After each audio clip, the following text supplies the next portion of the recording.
पण मला एक गोष्ट खूप छान वाटते की मी विदर्भात राहते आणि जेव्हा मी विदर्भाची भाषा वऱ्हाडी बोलते तेव्हा आधी असं व्हायचं खूप आधी की ही गावंढळ भाषा आहे किंवा गावठी भाषा आहे. तर थोडं जसं की हे पुणेकर लोक आम्हाला कमी समजायचे की तुम्ही गावठी लोक आहेत है ना. जेव्हा आम्ही आमची वऱ्हाडी भाषा बोलायचो तेव्हा तुम्ही पुणेकर लोक आम्हाला गावठी समजायचे. हो का, मला नाही माहिती.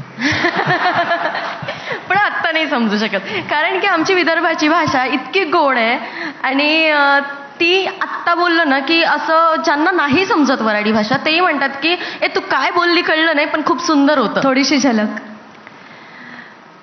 आता माया वऱ्हाडीत तर म्हणजे बोलायला गेलं तर लाईकही आहे. पण तुम्हाला म्हणून सांगतो ताई मी काय विषय आहे ना की आमची वऱ्हाडी भाषा जसं सिरियलवाले आहे किंवा पिक्चरवाले आहे ते नाही का आबे तुबे काबे इथपर्यंत असे मीठ ठेवते.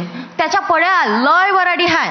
जसं आम्ही दरवाजाले कावड म्हणतो, नालीले मोरी म्हणतो, अशी भाषा कोणी पाहतच नाही. तर मला काय म्हणणं आहे सरिता मॅडम तुम्ही विदर्भाच्या आहे, तुम्ही ह्या गोष्टीवर स्टँड घेतला पाहिजे. काहून का कसं आहे पिक्चर बनते मुंबईत वऱ्हाडी भाषेवर, सिरियला बनते वऱ्हाडी भाषेच्या मुंबईत आणि त्याच्यात माझं म्हणणं आहे की निदान मग आर्टिस्ट घ्यायला पाहिजे का नाही विदर्भातले. ती कोळल्या आर्टिस्टले आमची वऱ्हाडी शिकवते आणि ते इले टाकते आणि ते आमच्या वऱ्हाडीचा धिंगाणा लावते मॅडम. म्हणून माया म्हणणं आहे मायासारख्या लय पोरं आहे जे वऱ्हाडी भाषा चांगली बोलते गावातून बोलते तर त्या भाषेला थोडंसं येणं समोर आणायला पाहिजे. आता आमची जी वऱ्हाडी भाषा आहे आमच्यामुळं बाहेर आली, नाहीतर या लोकांनी आमचे जी वऱ्हाडीचा गोडवा आहे ना तो घालवला होता.